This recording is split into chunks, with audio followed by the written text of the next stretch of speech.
আল্লাহ বলে, হে জান্নাতের আমি তোমাদের সাথে যে ওয়াদা করছি ওয়াদা কি পালন করছি নাকি?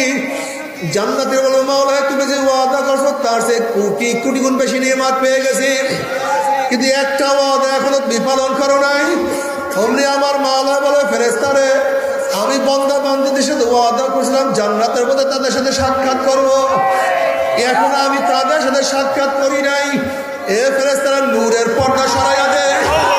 যখন ৭০,০০০ নূরের পর্দা সরাইয়া দেওয়া হবে, সাতারাউনা রাব্বাকুম কামা তারাউনাল কমারা লাইলাতুল বদরে, যেরকম পূর্ণিমার চন্দ্র আকাশে উদিত হইলে ভিড়া ভিড়ি ধাক্কা ধাক্কি বেরিত, প্রত্যেকের জায়গার থেকে পূর্ণিমার চন্দ্র দেখতে পারে।